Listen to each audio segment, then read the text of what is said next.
4. An Origin Story.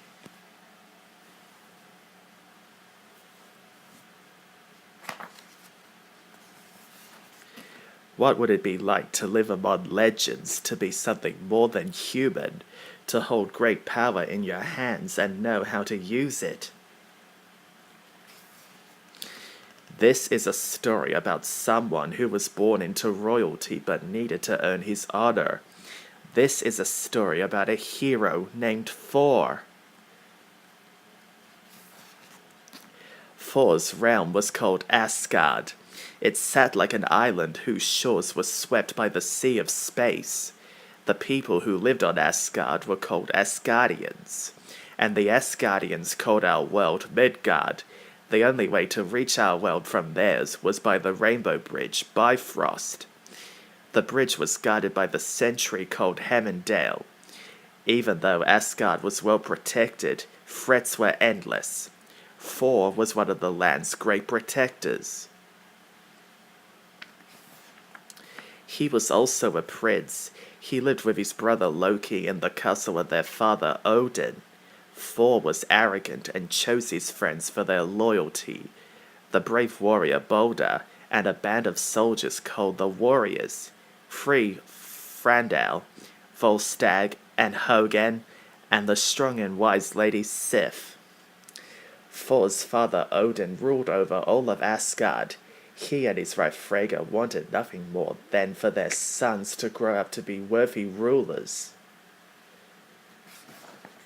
But there could only be one supreme ruler of Asgard, only one who could be like Odin, and even though Loki was thoughtful, clever, and quick, Thor was firstborn, and so the throne was his by right. To determine when Thor would be ready to rule, Odin had a special hammer made. It was forged from a mystical metal called Ura, which came from the heart of a dying star. The hammer was named Mjolnir, and it held great power, but no one would be able to lift the hammer unless he or she was worthy. The hammer was immovable to Thor. Still, Odin's actions made it clear the hammer was meant for his firstborn son and no one else. Even so, proving worthy of Mjolnir was not an easy task. Thor spent nearly every moment trying to earn his right to hold the hammer. He performed amazing acts of bravery. He was honored for acts of nobility. And he demonstrated feats of great strength and honor. With every great achievement, Thor attempted once more to pick up Mjolnir. It seemed as if he would never raise the hammer more than a few inches from the ground. And then one day, he did. Thor had proven himself worthy of his weapon, and he used it well. When he threw the hammer, it always returned to him. When he twirled it by its handle, he could soar like a winged beast. And when he stamped it twice upon the ground, he could summon all the power of lightning, rain, and thunder. In fact, with his hammer in hand, there was little Thor could not do, and he knew it. Odin wanted him to be a great warrior, and he had become one. His father wanted him to earn the respect of Asgard. He had it, but then Thor began to let the power go to his head, and Odin was not happy. In fact, he had grown quite angry with his son. Odin called Thor to his throne room. Thor knew that something was wrong. His father rarely summoned him in such a harsh tone.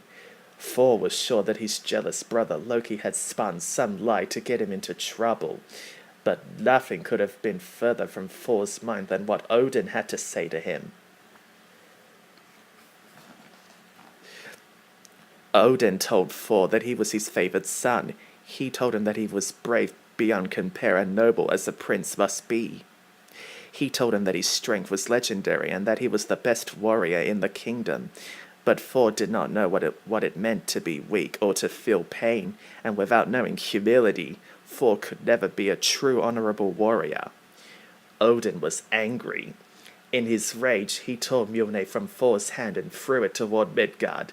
Then he stripped Thor of his armor and sent him to Earth. Odin made his son believe that he was a medical student with an injured leg named Don Blake. As Blake, Thor learned to study hard. At times he thought he might fail, but he worked harder than he ever had in Asgard, and in the end he earned his degree. He allowed others to help him with his injury. In doing so, he discovered that people were generally good. Thor learned to truly love humility. As a surgeon, he treated the sick. He helped weak people find their strengths, and one day, while vacationing in Norway, Don Blake found himself trapped in a cave. The only possible exit lay behind a boulder. He found a staff on the ground and shoved it under the boulder. He tried with all his might to move the rock. He pushed and pushed. Nothing.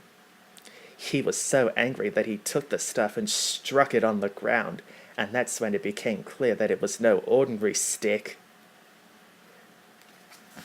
It was Mjolnir in disguise. Odin had sent Don to this cave.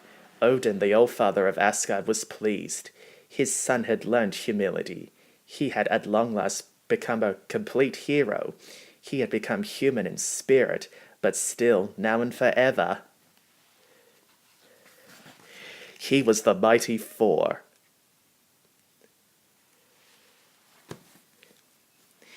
The end.